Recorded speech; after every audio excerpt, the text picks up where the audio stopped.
میرے نبی سرکار نے فرمایا جس طرح تم اپنی عیدوں کی تیاری کرتے ہو، فقراء مساکین کو بھی اپنی عیدوں میں شامل کیجیے اور ان کے سروں پر شفقت کا ہاتھ پھیریے اور ان کی ہمدردی کے لیے سہارا بنیے، اور فطرانہ ادا کرنے سے وہ بہترین خوشحال ہو جاتے ہیں، ان کو برکت ملتی ہے، ان کے دل ٹھنڈے ہو جاتے ہیں، اور ان کے جو جذبے ہیں وہ مجروح نہیں ہوتے، وہ خوشحال ہو جاتے ہیں۔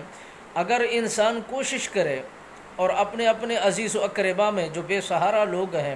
انہی کے سہارا بن جائیں گے، تو مالک بے نیاز نے دو انگلیاں کر کے شہادت اور اس کی ساتھ والی انگلیاں کر کے فرمایا،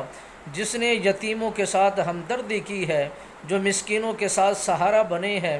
جو ان لوگوں کا ہمدردی کا ساتھ دے کر ان کو سہارا دے کر کھڑا کیا ہے اپنے ساتھ،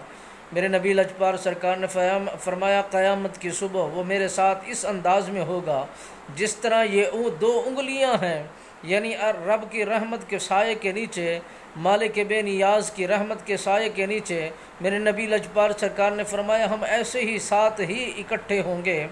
جس نے دنیا کے اندر لوگوں کی ہمدردی کی ہے، لوگوں کا سہارا بنے ہیں، لوگوں کے ساتھ وہ سہارا بن کے اس کی امداد کرتے ہیں اور اس کی خاطر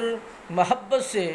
انہیں دیکھتے ہیں، گفتگو فرماتے ہیں۔ میرے آقا نامدار صلی اللہ علیہ وسلم سرکار نے فرمایا اگر تمہارے پاس مال و متاع نہیں ہے، جیب خالی ہے، تو کم از کم اپنا ہاتھ ان کے سروں پر پھیر لو، جو ہاتھ کے نیچے جتنے سر کے بال تمہارے ہاتھ کے نیچے آئیں گے، میرے آقا نامدار صلی اللہ علیہ وسلم سرکار نے فرمایا اتنا تمہارے گناہوں کو مٹا دیا جائے گا، اتنا تمہارے مرتبے کو بلند کر دیا جائے گا، اتنے تمہیں شان و شوکت عطا کر دی جائے گی۔